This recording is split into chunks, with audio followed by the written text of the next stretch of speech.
Hey, what is up everyone? In today's video we're talking about the development history of Sea of Thieves. We'll be talking about the full history from the beginning of the development of the game to the present.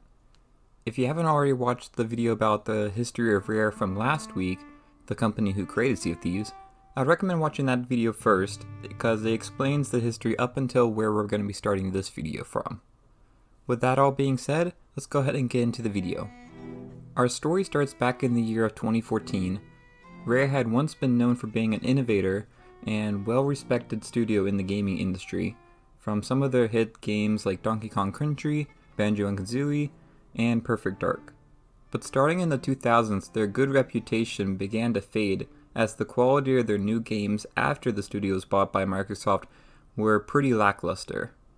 After many mediocre titles, including a lot of Kinect games that never really made a big impact, the team wanted to create a fun, online multiplayer game that was both accessible to players and provided the right tools for players to make their own stories and adventures rather than be told what to do.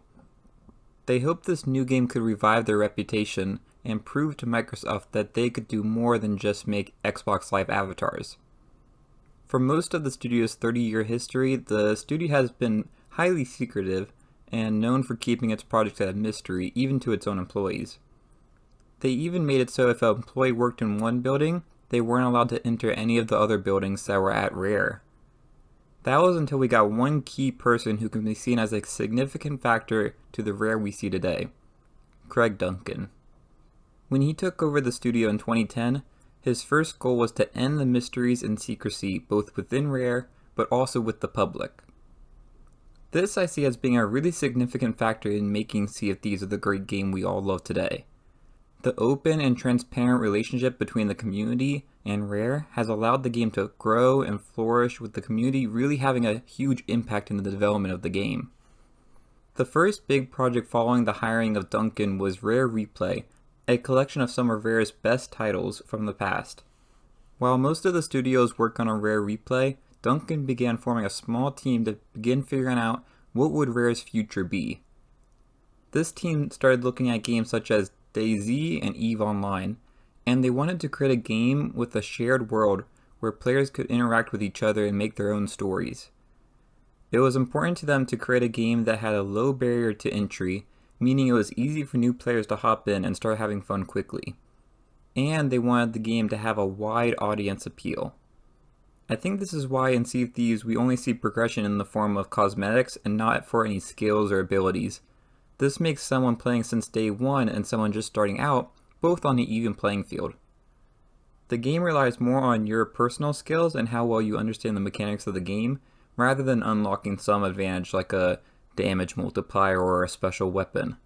Personally, I really like this approach, and I think it makes the game a lot more fair. So the team knew what game they wanted to make, but they just couldn't figure out a theme. They explored ideas such as deep space adventures, which I guess you could kind of say it turned out to be Starfield in the future, vampires, and dinosaur islands.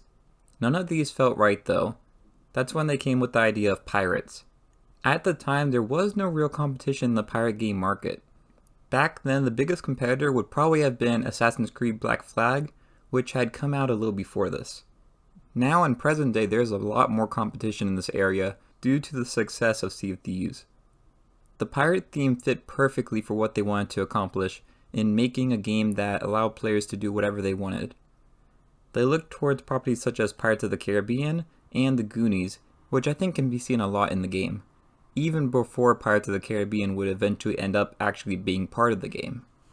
With an idea in mind, next was to create a prototype to test it out. It took only 5 months for only 5 engineers and a few designers to build a prototype, which they called Athena. The game was very crude looking, but the major concepts they wanted to show were there. This prototype allowed a group of 4 players to sail a ship, explore uncharted islands, and fight off other pirates before bringing their loot back to sell. This prototype, while very crude, was very close to what we initially got when the game released to the public. The prototype wasn't great looking. It actually looked pretty similar to something say like VeggieTales rather than what we see in the game today. My favorite part of the prototype though must be the gray blobs used as playable characters. I kind of wish you could make your pirate look like this. It'd be hilarious to me. You can see a reference to these gray blobs in the game through a figurehead called the figurehead of the first crew. It's a very expensive figurehead that I've been debating whether or not to buy with gold. Maybe I'll do it one day, we'll see. This prototype was shown to the heads of Xbox. Included with that is Phil Spencer, who greenlit the development of the project. Something interesting about Sea of Thieves development is that the prototype was actually created in Unity, but they didn't like the way it looked visually, so they decided to change to Unreal Engine when the project was greenlit. And if you don't know, Unreal Engine has been used in tons of games that you're familiar with. This includes Fortnite, Gears of War, and a ton of other games. After the project was greenlit, almost all of the 200-ish staff members at Rare began working on the game. It was truly a group effort, and you could tell the team was really excited to work on an actual game after almost a decade of making Kinect games. At E3 2015, Rare revealed their next project, Sea of Thieves. Craig Duncan described the game to the public as being the most ambitious project Rare has ever done. This reveal was so cool and really made fans excited for what Rare had in store for us. Everything from the music to the environment and then seeing the ship with everyone working together is just amazing to see. There wasn't much news released until 2016. This is when Rare started the Insider program, where they had players start testing builds of the game leading up to the release. At E3 of that year, Rare released another trailer. This was a cinematic one, so not a gameplay one, but it looks really cool. But what I found crazy about it was all the hints to future content they had in it. So let's go ahead and actually watch it, and then I'm going to point out some stuff that I saw in it. Keep in mind the stuff I'm talking about wouldn't come out for like 3+ years after, which is crazy to think about. They had these plans for the game ready all the way back from the start. Alright, let's go ahead and take a look at the E3 2016 cinematic trailer and see what we can point out.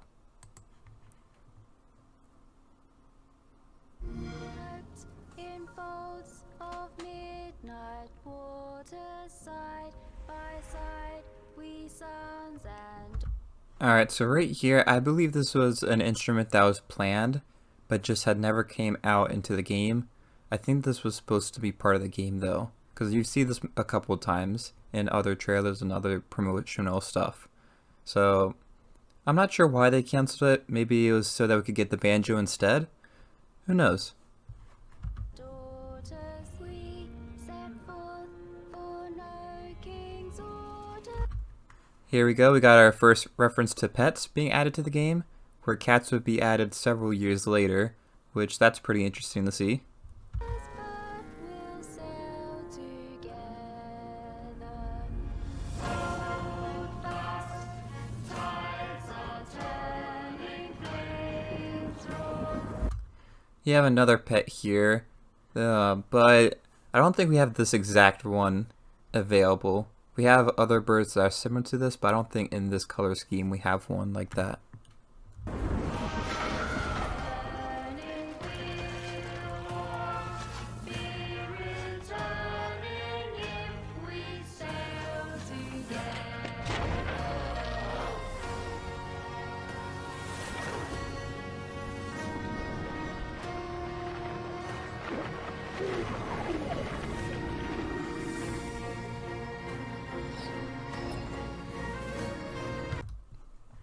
Alright, so right here we have sirens, which didn't get added until 2021 of the game. That's crazy if you think about it. But sirens were teased all the way back in 2016.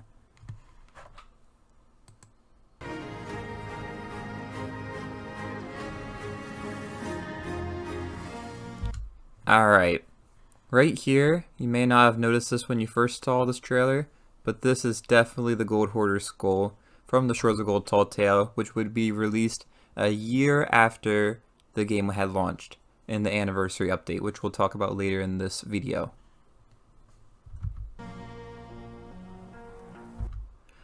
I'll also say that this structure here kind of looks similar to either, say, the Ancient Vaults or the Siren Shrines. So while this is kind of a minor thing, it does have like the references to that.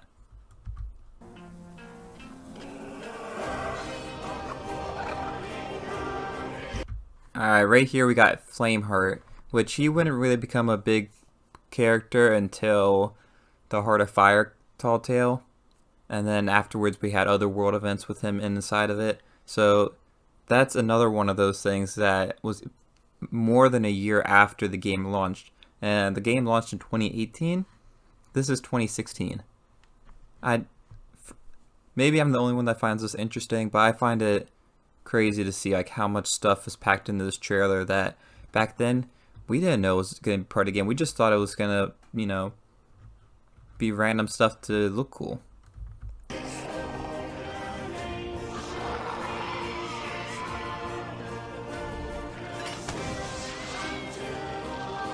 Got another cat down there.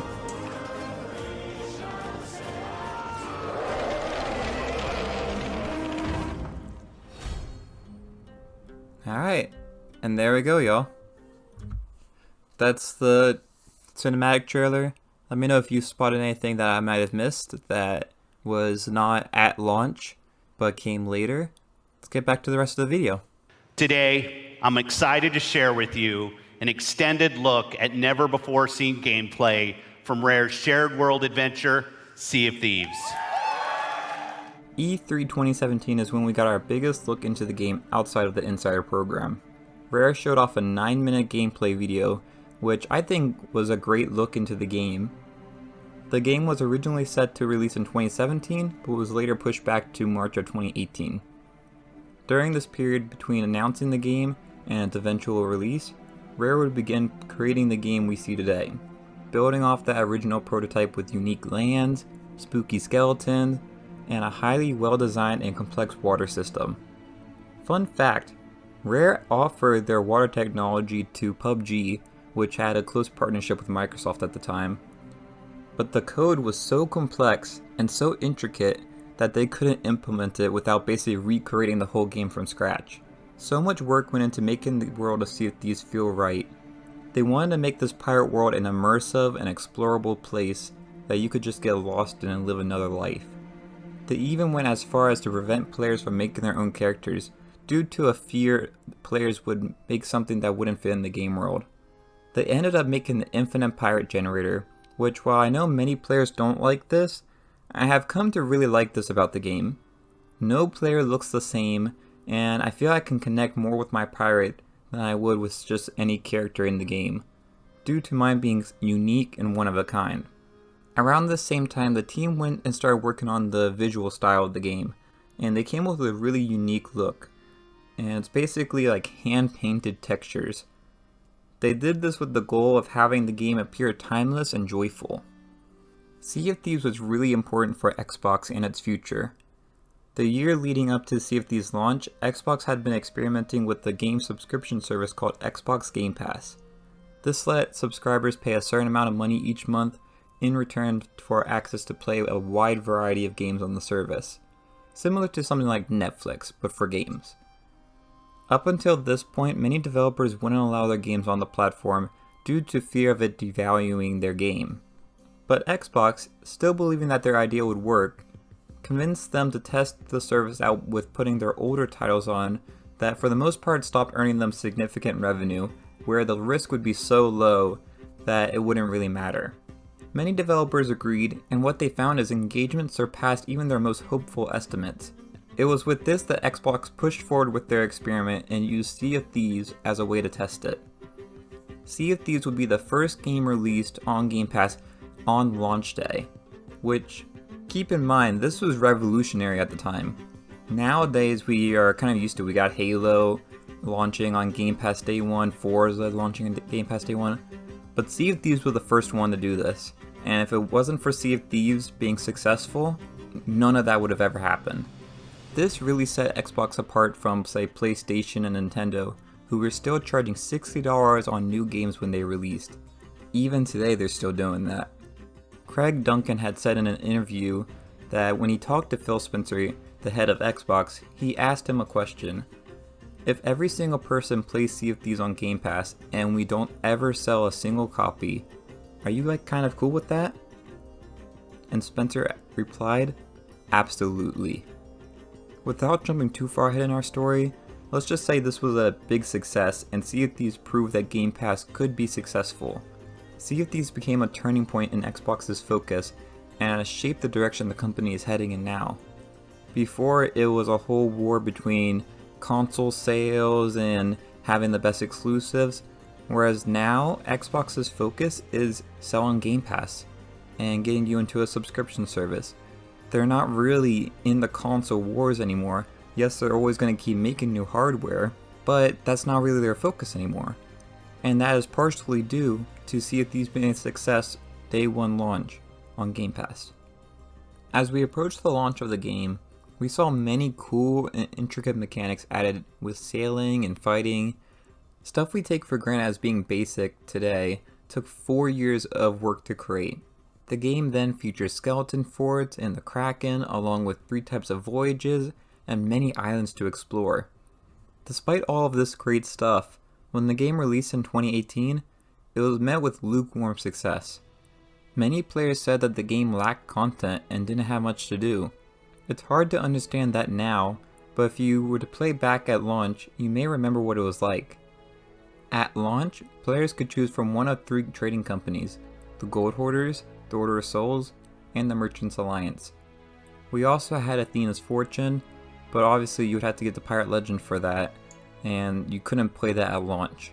So each of these main 3 trading companies only had one voyage type.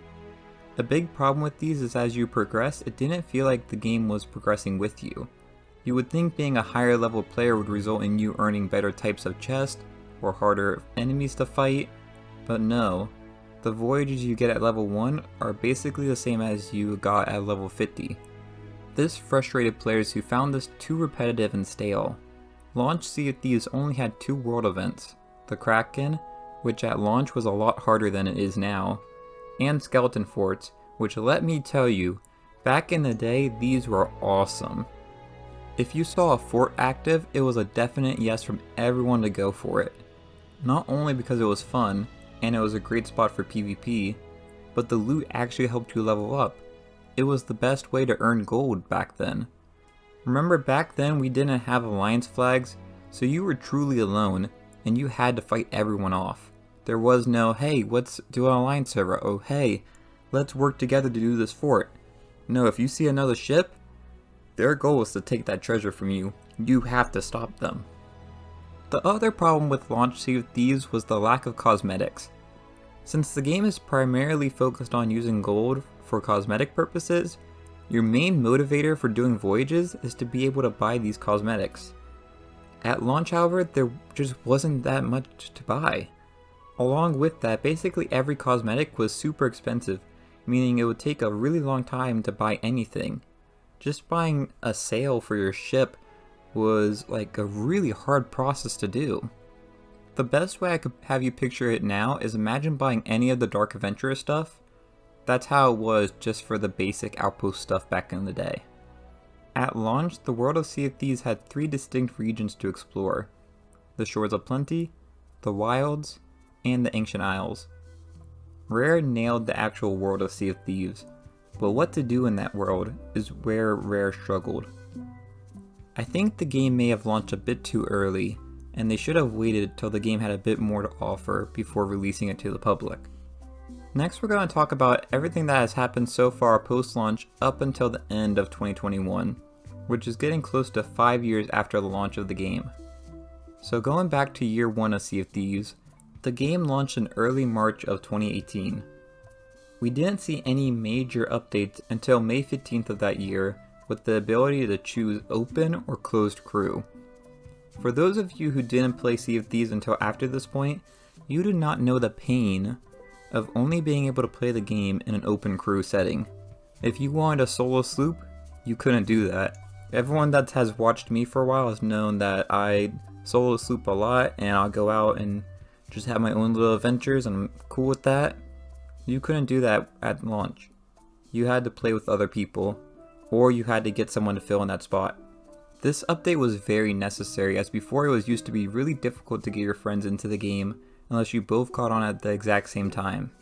Later that month, on May 28th, we got our first big content update with the Hungering Deep campaign. This update added the Bilge Rats, Megalodons, and Drums. It was also accompanied by a campaign that tasked players with hunting down the Megalodon. This update also had some cool additions such as the speaking trumpet, which allowed you to talk far away to players that might be too far for you to use voice chat just normally. This was really good, say if you're in a ship battle, you could yell across the ocean at someone. We also got flags, tattoos, and scars, which were all great for adding more cosmetics to buy. This was a great update and added some really cool stuff for players to play with. This is what I think the game should have launched with though. I think this update truly helped complete the game, and may have gotten better reviews with it launching 2 months later with this content at the start. We wouldn't see another big update for the game until 2 months later with Cursed Sails released on July 30th. This brought with it cursed cannonballs along with skeleton ships and another campaign. This update also brought with it alliance flags and price cuts for outpost cosmetics. Now let's talk about the problem with these two updates. First, they had a really long time in between updates, making the game feel really stale. In between these content updates, they had challenges called Build Rat Adventures, which I never really found that fun. It was mostly just like a quick thing to keep players busy.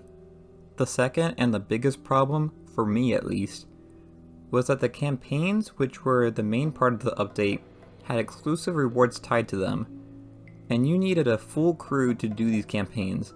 They were too hard to do solo, or even as a duo was difficult. Some you couldn't even do at all without a full crew. This is what really ruined the game for me as someone who, both back then and now, primarily played solo. So not being able to participate in the big content update made playing less and less enjoyable over time, and I was missing out on cosmetics that I wanted to earn. Even in concept, I'm not a big fan of these campaigns. After the campaign is over, all that content is gone, and you just can't do it anymore. If you want to do the Hunger and Deep campaign, you can't do that anymore. For a game whose main criticism at the time was not having enough to do, it made no sense to me to have content that would go away after a short period of time. I think Rare realized that this didn't make sense either, as after this they stopped doing campaigns in favor of more world events and tall tales. The next update we got was major. The Forsaken Shores update was released on September 26th and brought with it a whole new region to the world. The Devil's Roar was introduced in this update along with rowboats and sea post. This update was huge at the time, but now it seems players don't really care about this area of the map. Rowboats, however, were an amazing addition, which has really enabled some fun moments in the game. Next, on November 27th, we got Shrouded Spoils, which brought something really revolutionary. Fog. I'm just kidding with y'all. This update was kind of small, but it did do some cool things such as buffing the Kraken and Megalodon, along with the ability to customize the wheel, cannon, and capstan on your ship, which that's probably my favorite part of this update. Moving on to year 2 of Sea of Thieves with the anniversary update released on April 29th, which is actually a month after the anniversary actually happened. This update was massive, and to this day I don't think we've had another update that's changed the game so fundamentally as this one did. Let's talk about everything we got in this update. We got all the Shores of Gold Tall Tales, so that's 10 different missions, voyages, whatever you want to think of it. It was basically a whole campaign added to the game. We got the arena, which at the time was really awesome and actually had people doing it. Now arena's kind of dead, which really sucks because I think it's actually a pretty good game mode when people are playing it. We also got the Hunter's Call trading company, which brought with it fishing and cooking. That has really changed the game because cooking has allowed us to kind of get an advantage if you put the effort in to get cooked food. But they also brought with it the harpoon gun, which is kind of like something you didn't think about, but it's kind of hard to live without the harpoon gun now. It's crazy how much they packed into one update. However, I feel like it would have been better to just spread this content out more. Between November of 2018 and April of 2019, we really didn't get much of any content due to Rare working on everything for this anniversary update. I remember dropping off from the game during this time and returning with the release of the anniversary update. It just seems like an odd choice to me. The only reason I could see them doing this is to have a big PR push so that they could try to get people that may have lost interest in the game and bring them back. But the thing was, I feel like in this time period, I was one of those people that dropped off the game. We got some small additions throughout the summer, but nothing too major until September 10th with Smuggler's Fortune update, adding the Pirate Emporium and pets, along with the Black Market. Alright, next we're going to be talking about one of my favorite updates to come to the game, and that was on October 15th with the addition of the Fort of the Dam. This fort was super unique and was the first world event that players could start whenever they wanted. I loved this fort. It requires you to fight in a unique way using lanterns to make the skeletons vulnerable. This place was also amazing for PvP, both then and still now. I've had some of my best moments in the game here, and it's definitely one of my favorite updates. Other notable additions in this update was that now skeleton captains could randomly spawn on islands, and we have the banjo, which is one of my favorite instruments in the game. A month later, on November 19th, we got a new tall tale, the Seabound Soul, which compared to the previous tall tales was a lot more cinematic and easier to follow. This update also brought with it Ashen Tombs and our first throwable, the Firebomb, which is a great weapon that I cannot live without. After this, in January of 2020, Microsoft declared that Sea of Thieves was its most successful IP it released during the Xbox One generation. This is an amazing accomplishment, and hearing that Microsoft is happy with how Sea of Thieves has performed means it will likely support the game for many years to come. A month later, on February 18th, we got the Cruise of Rage update, which, while being a decent sized update, it was a bit of a flop. This update added a new fort in the Devil's Roar, along with the Chest of Rage and Ashen Skeletons. To me, this feels like stuff that should have already been included when the Forsaken Shores update released, so it was a little confusing to me why we got this update so late afterwards. The month after, though, would bring a great update to the game, on March 11th with the Heart of Fire. This update truly felt like it had something for everyone.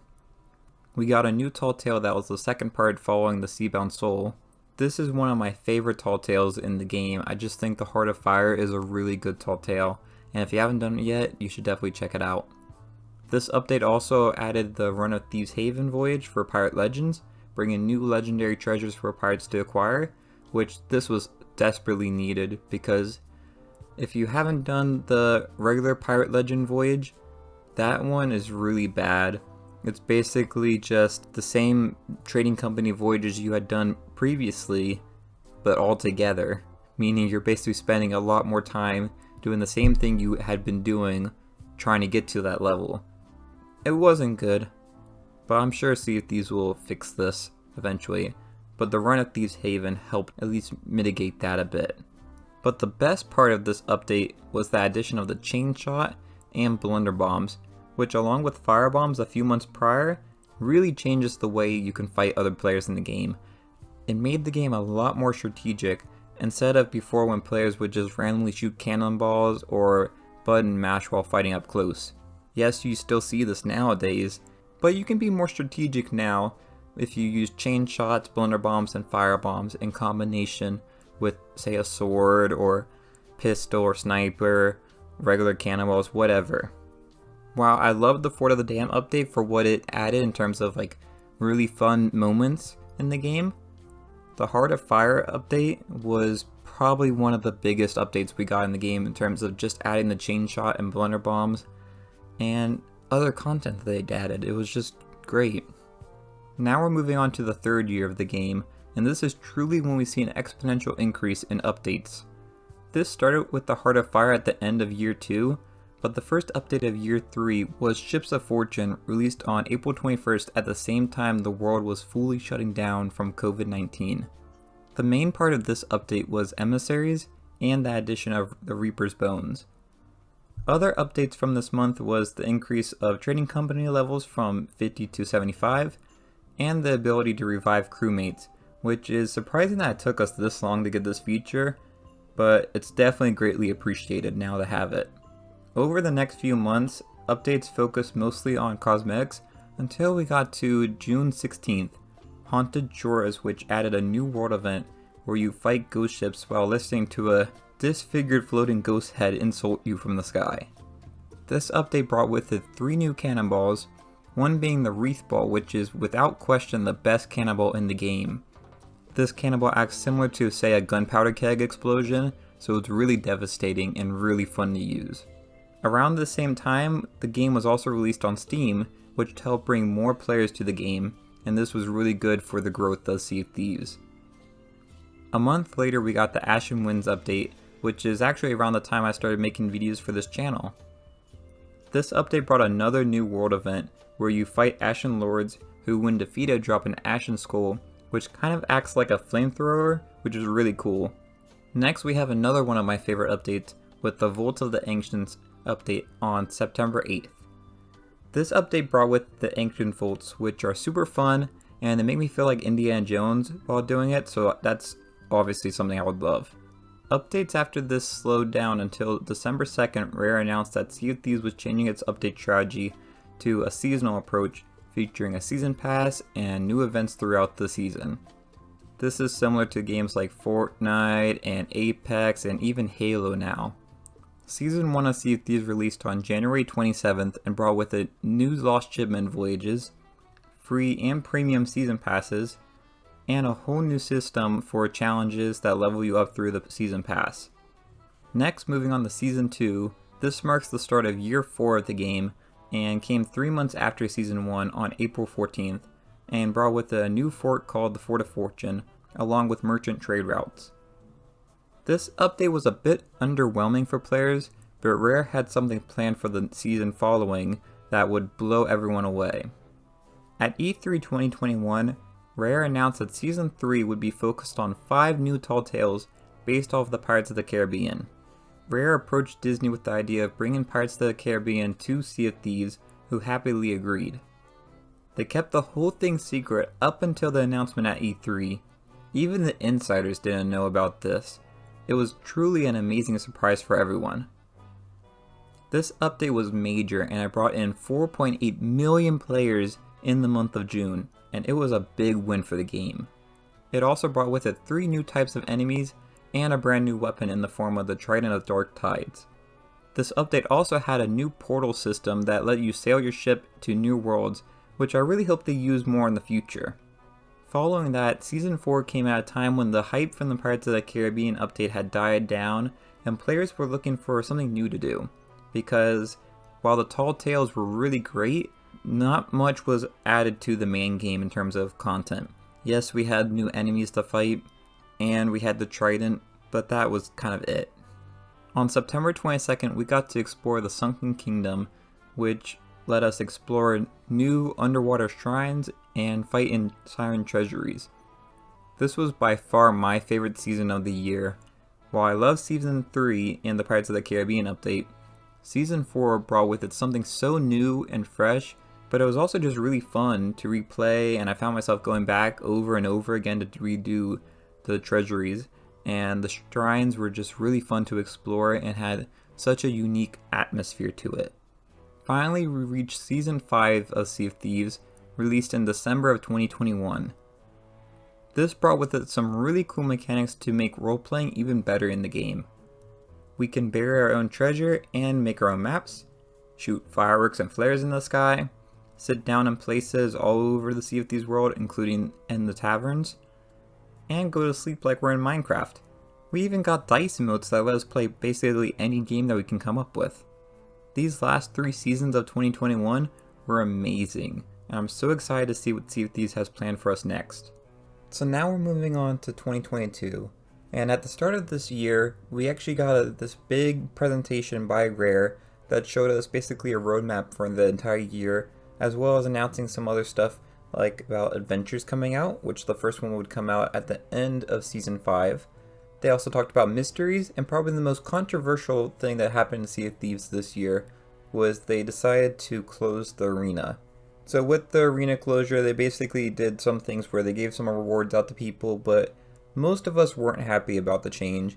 And I actually noticed that in the last month when that announcement came out, arena was popping, everyone was playing it, and it's just really sad because you could see that there was potential there for something really great, and they just did not do enough for it.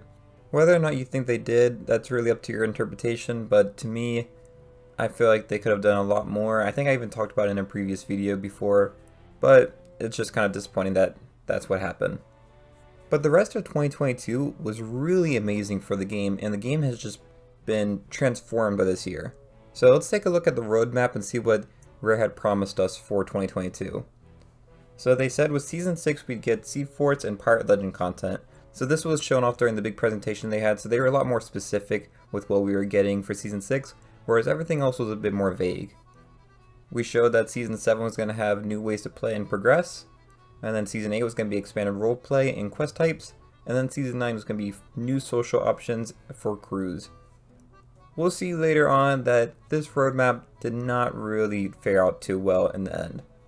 So we start off with our first adventure in the game, Shrouded Islands, and this one, while it wasn't that amazing to start off with, I will say it showed a lot of potential of what these adventures could be in the future. Following that adventure, the next month we got Season 6, which brought us Sea Forts into the game, new Plunder Pass, new Free Pass, all that kind of stuff they were used to with the seasons. Something they did a little different though with Season 6 compared to other seasons though is they actually staged out the content. Whereas previous seasons we used to see all the content come out at the beginning of the season, Season 6 they decided to have Sea Forts come out at the beginning, and then the Pirate Legend content, which ended up being the Legend of the Veil Voyage, which we'll talk about in a second, that came out towards the middle of it, and then towards the end of Season 6 we got the start of their mystery. So the Sea Forts are really amazing. There's 6 in total, and they're very similar to the Siren Treasuries that we had, but these are of course above the water, and I felt like they were a little bit better. They seem to be a bit faster, give better rewards, and just a little bit easier to do as well. So for most players I'd say doing the Sea Forts are probably a bit better, even though I think the Siren Treasuries are very unique in how they play. Throughout this entire year we got new adventures each month. I'm not going to go ahead and talk about every single adventure because I don't really think that'd be that useful to us, but I will pin some other videos that you can look at that talk about the adventures. So midway through Season 6 on April 20th, we got the Legend of the Veil Voyage. Now this was probably the biggest update that we've gotten to Pirate Legends since the Run of Thieves Haven voyage came out. The Legend of the Veil is a massive voyage where it has tons of different parts to it, and it's very randomized, so it's very replayable. So basically it works in a 3-part structure where the first 2 parts are going to be randomized things where it can be different components every time, where it could be like you're swimming through a shipwreck graveyard or you're fighting phantoms and that kind of stuff. And it's all really cool that how they made the system work.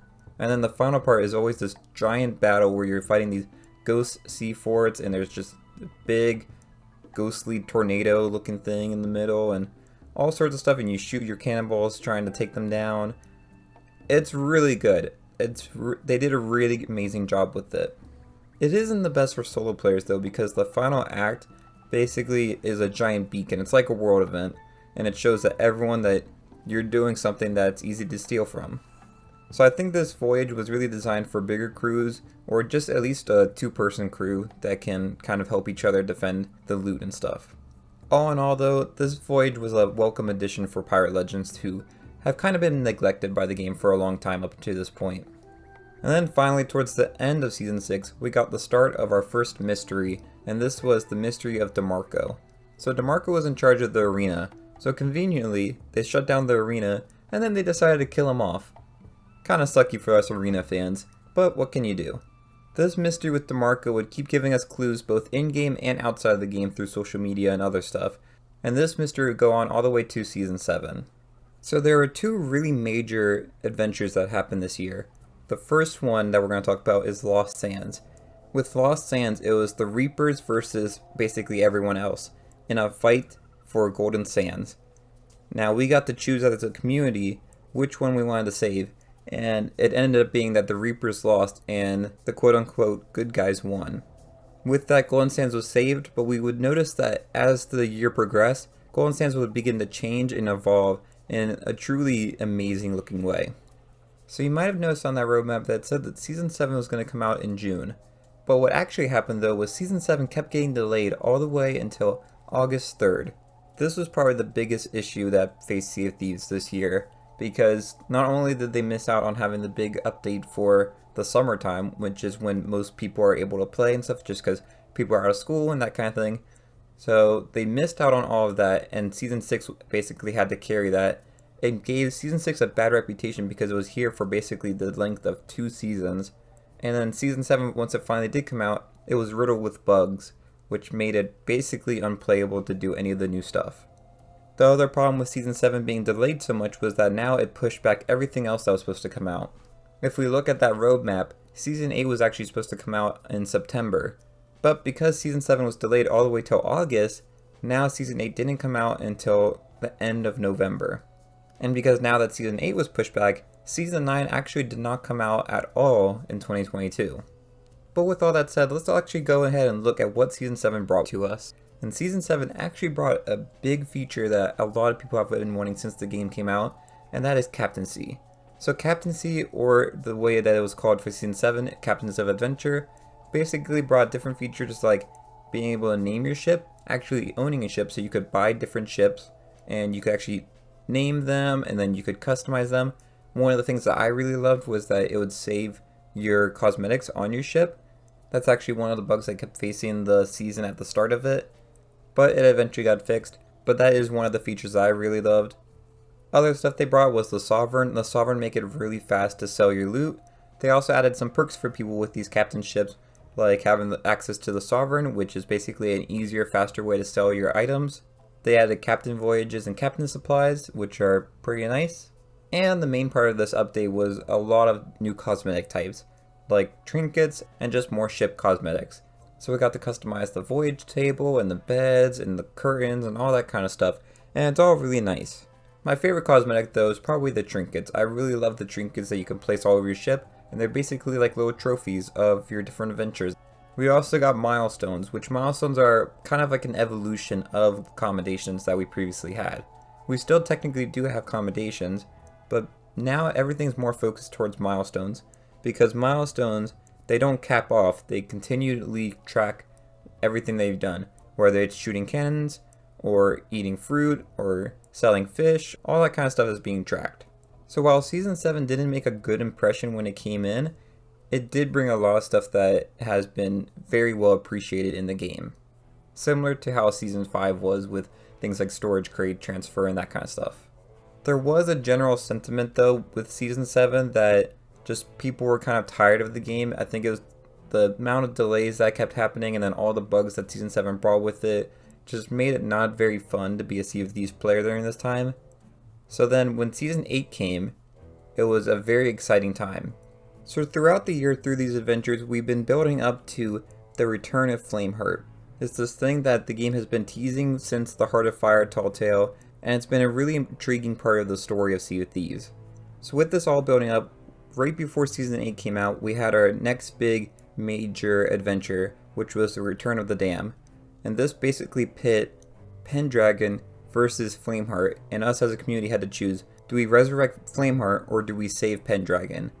And we ended up choosing to resurrect Flameheart. And personally, I'm happy about the decision. I know a lot of people aren't. I'm really excited to see what happens now with Flameheart being back. When this adventure happened, it was a really exciting time for the game, because prior to this, a lot of people were just tired of Sea of Thieves.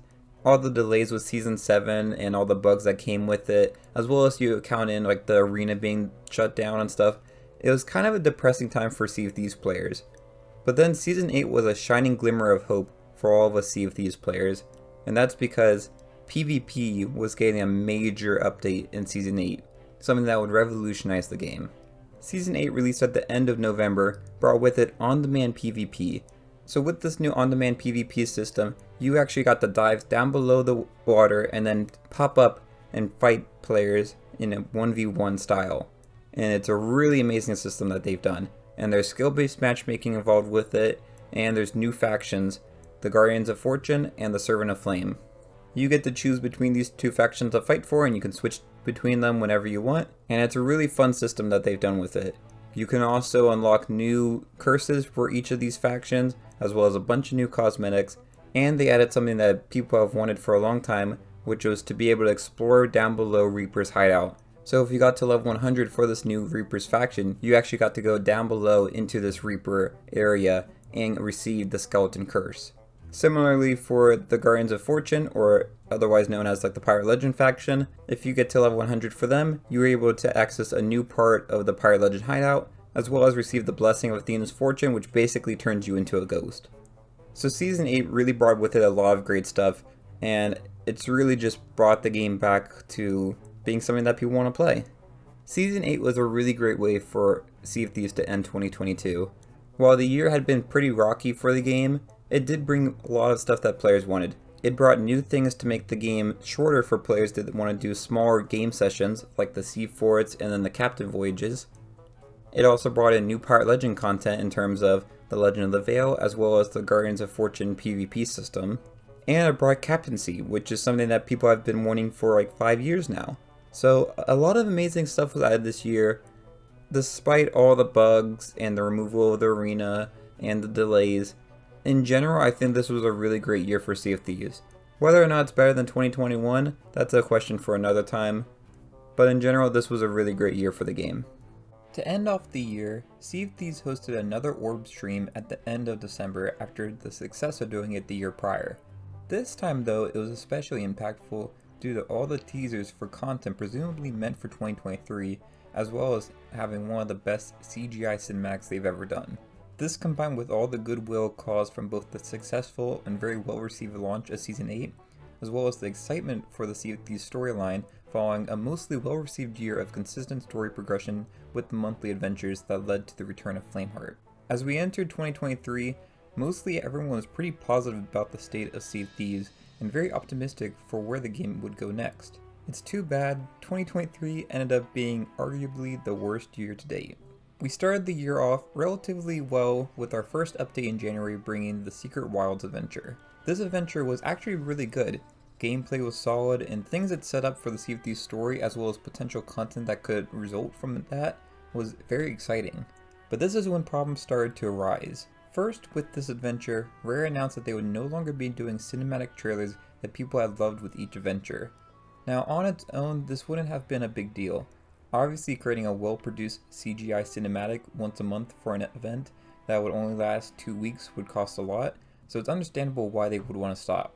But this might have been our first example of issues arising behind the scenes at Rare. As we entered February, players began wondering about the next adventure in the game that would continue the exciting stories that was set up both in the January adventure as well as the Orb event. But then February came and there was no adventure to go with it. Rare announced that they would be taking a break from adventures to instead use those resources to prepare for the upcoming launch of Season 9. While this was pretty disappointing, I think most people still had hope for what was to come and would rather take a break from adventures if that meant Season 9 would not be delayed like Season 7. On March 15th, Sea of Thieves Season 9 released somewhat of a lukewarm response. Season 9 brought with it a collection of smaller updates and quality of life changes. This season was similar to Season 5 in the sense that rather than some big update, we got a bunch of smaller updates together.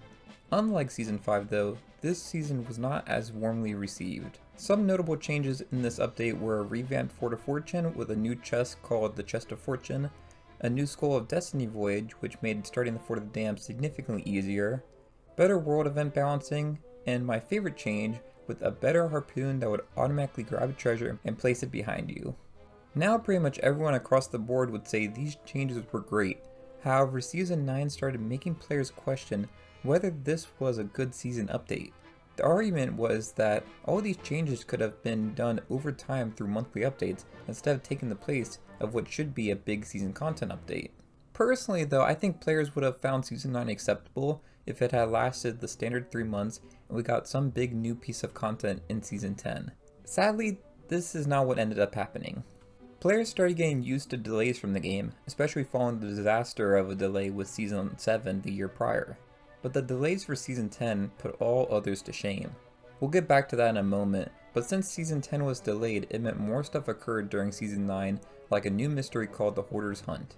This one was structured differently than the DeMarco mystery the year prior, and with a notable change of a big prize being attached to solving the mystery first. In terms of story and gameplay impact, this mystery was pretty negligible compared to the DeMarco mystery. However, in general, I think it was still relatively well received by players. A few months later, we saw the return of adventures for one last time for the year in June with the release of A Dark Deception. This adventure was completely disconnected from the breezy story that was set up with the 2 prior adventures, and instead aimed to set up another story. A dark deception set the stage for a new collaboration in the game with Monkey Island, and that brought with it a set of 3 new Tall Tales released monthly starting in July of 2023. After going through most of the year with basically no new content, these Tall Tales were pretty exciting to players. The first of these Tall Tales released to a lot of praise and excitement. Sadly, that praise started losing steam as the second and third Tall Tales released. The third and final Tall Tale for this Monkey Island collaboration came out on September 27th.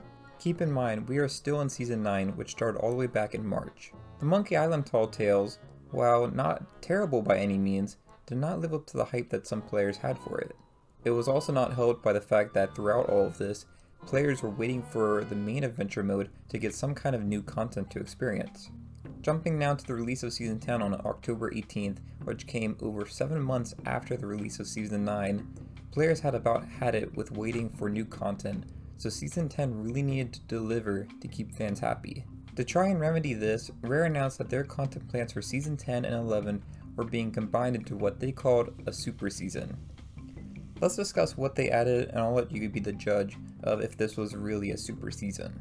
Rare decided to release 3 big features that would be released monthly throughout Season 10, with the first being guilds. Guilds are expansion captaincy and allow you and your friends to share your ships and progression together.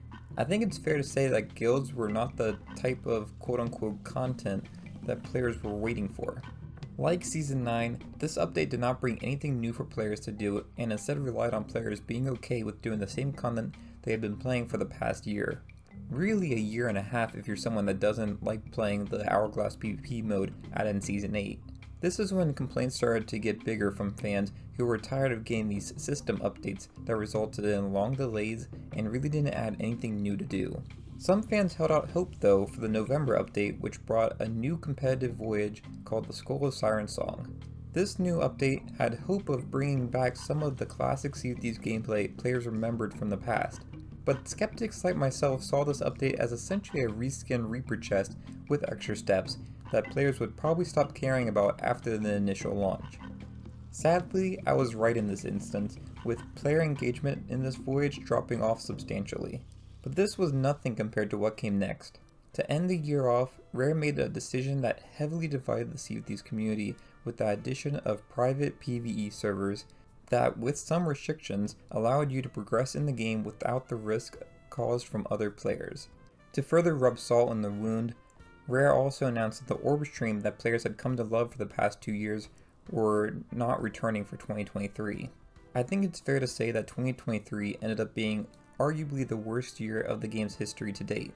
In the span of time which would have normally held up 4 seasons, we only got 2 seasons, neither of which bringing any real new content to the game. There was some highlights, like some of the Monkey Island Tall Tales, which a lot of people did enjoy, as well as with the mysteries and some other adventures and other stuff that was added, but in general, it was a relatively disappointing year for Sea of Thieves fans. Unlike the year prior, many fans have lost hope for the game, with both players and content creators deciding to leave the game. While some players think this is the end of Sea of Thieves and that the game is dead, I think there's still some hope that things can be turned around. Now we move into 2024, with hopes that the issues found in 2023 are no longer appearing. This is a bit of a mixed question and really depends on who you're talking to. To some people, you could say that this might be one of the best years for the game. To others, this is the continuation of the downfall of the game. For me, I think I'm somewhere in the middle. We start out the year with Season 11 on January 22nd. This new season was substantial, but not really adding what players were really wanting at that time. Season 11 brought with it a revamped voyage system that got rid of the traditional voyage inventory that you used to have, now replaced with a quest table that gives you access to all the available voyages and tall tales in the game, all from your ship. At face value, this is a really great change, and makes it a lot easier for PvE players and newer players to be able to see all the content that's available to them in the game, as well as making it so that you don't have to return to an outpost or go to a specific island for a tall tale to be able to do your activity. Where we start to have problems with Season 11 is with the diving mechanic. So we saw the diving mechanic added earlier on with Season 8 for the Hourglass battles. This has been expanded with Season 11 to encompass all the voyages, so when you start a voyage, you can basically dive to a new server to be able to start your voyage. This has a lot of pros and cons with it. One pro with this is that you don't have to sail as much, meaning when you start your voyage you can just dive right to it, and then you appear right at the island that you're supposed to go to. That's great, especially for people that don't have a lot of time to play in the game. However, the con to this is that it really significantly hurts the tucking that was in the game. Tucking is a huge thing with Sea of Thieves. A lot of players, including myself, love to go and hide on other players' ships and be sneaky and all that kind of stuff. Later on in 2024, Rare would try to remedy this, but it's still to be determined if this resolves the issues that were caused with Season 11. The reason why Season 11 caused problems for tucking is that because the diving mechanic makes it so that you can't really tuck on ships anymore. If you go and tuck on a ship that, say, maybe had just started out before their voyage had started, then once they try to dive, it will give them a warning that says that someone's nearby. This basically alerts your opponent that you're on their ship, unless they see some other ship nearby. Another side of this is that players aren't really stacking loot anymore. It used to be back in the day that players basically string along voyages together and go from one place to another and get a huge loot pile. A lot of players really like doing this, and to PvP players, this was like the holy grail of steals to do. Now with Sea of Thieves with Season 11, most players don't really get much loot. If you go and attack someone, they might have a few treasures that took them, 5 minutes to get, which might be better for the health of the game and people not being so upset and rage quitting all the time if they're not losing a ton of loot. But it also loses a little bit of the magic of having this epic battle for this huge piece of treasure. Really, the only place you can get this experience now is at the Fort of the Dam. That's really the only place that I can see that you can really tuck and steal from pretty effectively. But otherwise, you just have to get lucky and hope that someone's doing a longer voyage and that you can find them and then tuck on them. However, if you remember, I said before there's lots of pros and cons with this change to the voyage system and the diving mechanic. And another pro, and one that I've especially come to love for Season 11, is the raid voyages. So now all world events are basically accessible at any time. You can jump to a sea fort, you can jump to a skeleton fort or skeleton fleet, you can do an Ashen Lord battle, you can do basically anything except for the Fort of Fortune and the Fort of the Dam. In some ways, I think this causes issues where it cheapens the world events, because it used to be that world events, when you saw them active, you immediately wanted to go to it because it was more of a rare sighting. Now that world events are basically accessible at any time and you can just dive to them at any moment, it makes it a little bit cheaper in the sense that it's not a special event anymore. It's not this huge, what the name would imply, world event that everyone wants to participate in. It's really just something that you're doing on your own. And I've found many times when I've done the raid voyages for skeleton forts or Ashen Lords or other things in the game, no one usually shows up because no one really cares anymore. They'll just dive to a new skeleton fort so that they don't have to contest for it. I think this makes the game a little bit less fun.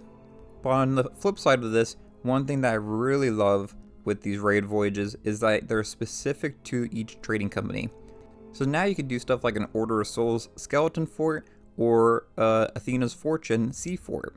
And I've been doing this a lot, and it's a really great way to progress your reputation without having to do some boring voyages that you might not care about. Going along with that for Season 11, they expanded all the trading companies except for Hunter's Call, which is going to get its own big update in 2025. But all the trading companies for Season 11 outside of the Hunter's Call have been raised to level 100 for the reputation max, and then after level 100, there's 5 levels of distinction, basically meaning it will reset your rank down to 1, and you go up to 100, and that's a new distinction each time. And they have a set of rings that go along with each of these distinction levels. I think this is pretty cool. It makes it so that getting like a gold hoarder chest or skull or something doesn't feel pointless anymore, because it used to be, for me at least, I had reached the max for a lot of my trading companies, so I didn't really care about selling a gold hoarder chest or a skull or anything like that because it didn't really progress me other than getting a little bit of gold. So I think Season 11 overall was a pretty good update and change. However, it wasn't really what the community was craving. After the previous year in 2023, Players were really looking for new activities to do in the game. With Season 11, when you opened up the game, you basically were doing the same thing you were doing before. There was no new activities to do, it was just basically a new way to access the existing activities. It also didn't help that Rare around this time announced that they were no longer making adventures anymore and that they were officially cancelled.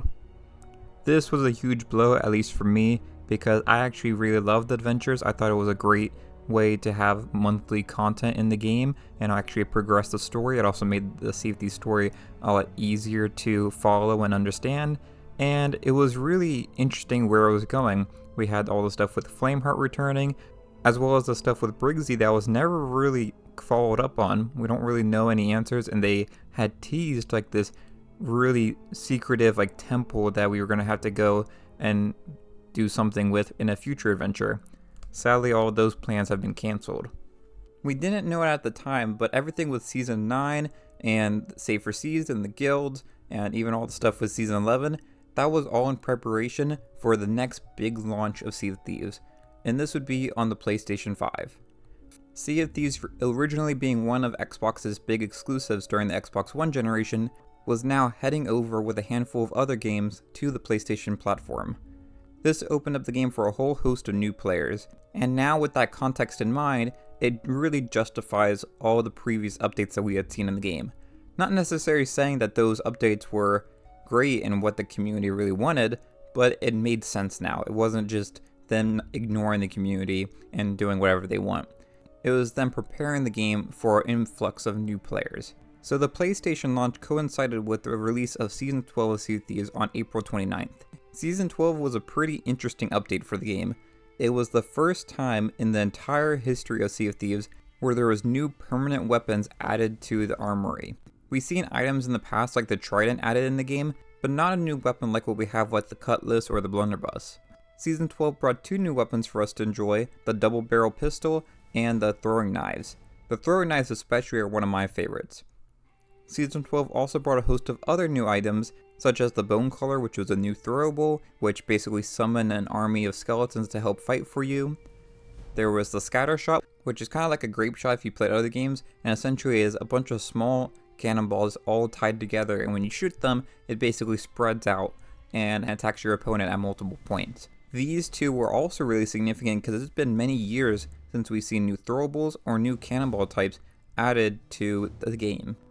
Season 12 also fundamentally changed boarding. They made it so that you can actually tightrope walk on any harpoon. They also added ziplines to across the game, the ziplines that we had seen previously the year prior in the Monkey Island Tall Tales. Overall, I think Season 12 might be one of the better updates of the year, bringing a lot of interesting new items to the game. However, again, players were not really happy with Season 12 because it didn't bring any new activities to do. At least with Season 12, in the defense of it, you had new items, so it kind of changed up the game a little bit, but you still didn't really have any new activities to do. There was no new world event to go do, there was no new voyage to go do. All you had was just to use the new tools and weapons that you got on the existing content that has been in the game. This would change though with Season 13 released on July 24th. Season 13 was the big return of Captain Flameheart to the game. Some players might be a little underwhelmed with Captain Flameheart's return, but I think Season 13 has a lot to love. Season 13 brings two new activities to the game with the Burning Blade world event and skeleton camps.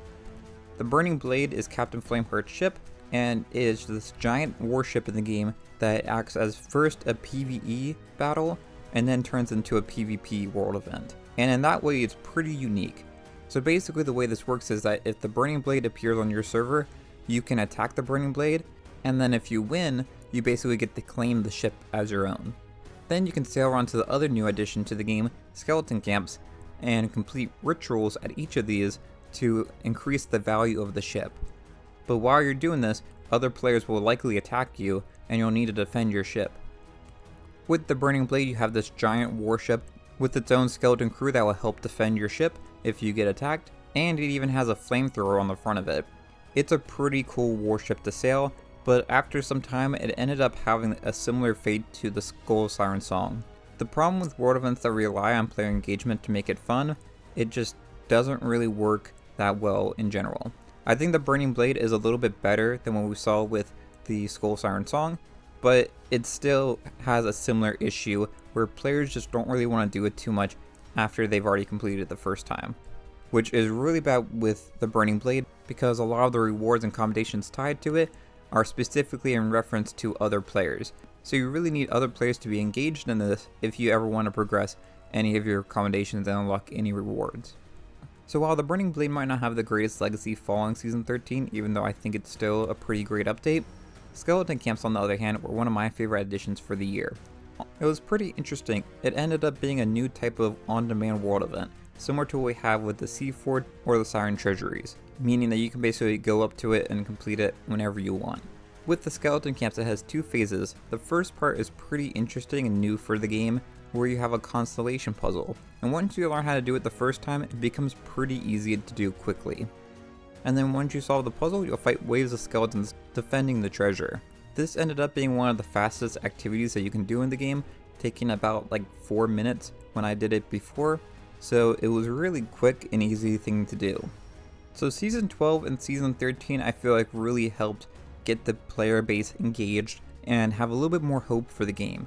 We came off of 2023 not really having a lot of hope for the game, and everything that was happening with Season 13, Flameheart's return, lots of new weapons and interesting items to have in the game, it started feeling like Sea of Thieves was back to how it used to be. And players like myself were really excited for what we had for our final season of 2024 with Season 14. Season 14 was promised to be the ultimate update for tucking and being sneaky in the game. Season 14 brought new weapons and items like the blowpipe, which had different types of darts that you can use to have different types of effects, as well as the grapple gun, which allowed you to traverse the world quickly.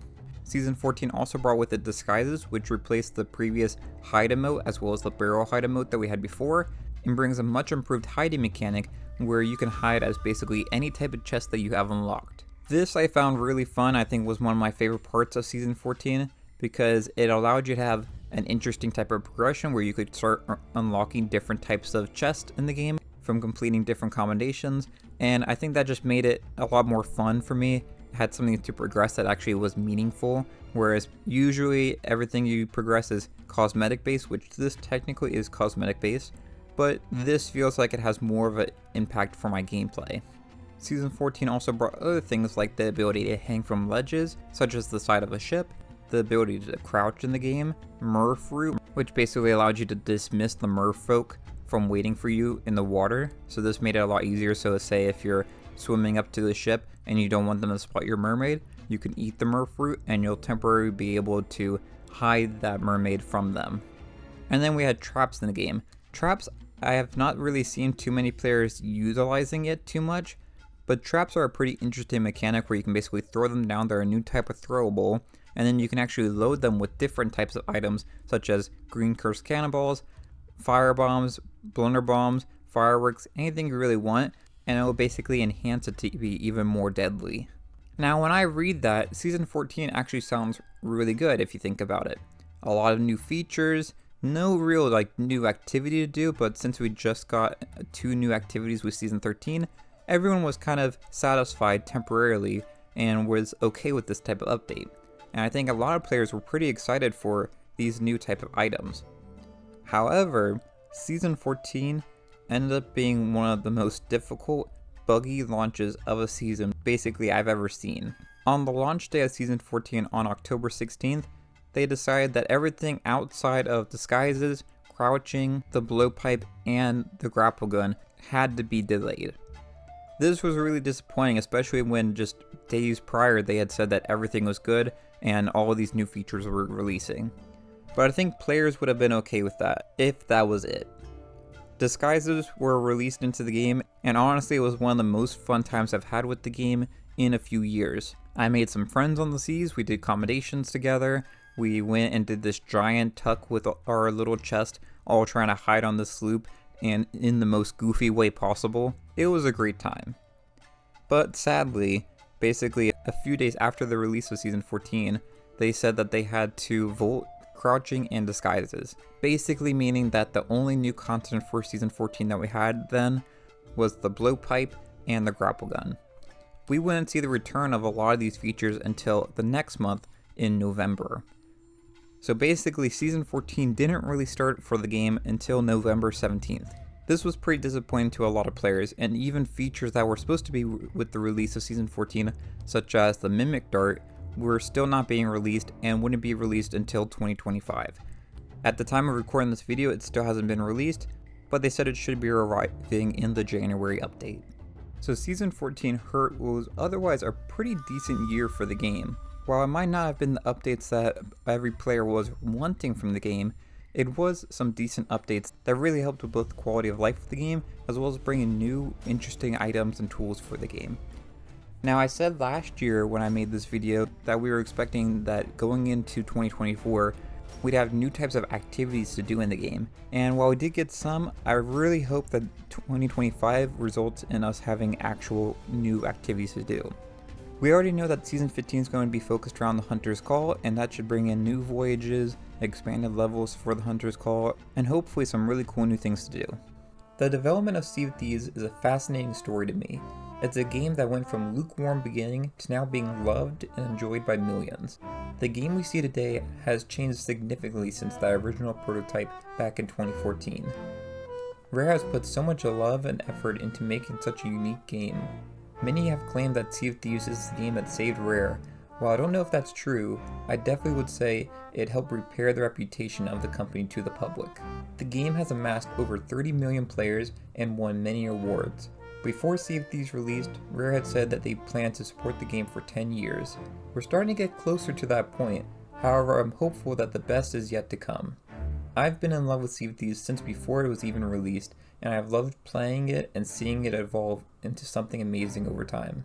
I hope you all enjoyed this look back at the development history of Sea of Thieves. This is by far one of my longest videos I have ever made, so if you did enjoy it, I would really appreciate it if you left a like and subscribed. That's all I have for this video. Thanks for watching, and I'll see y'all next time. Bye y'all.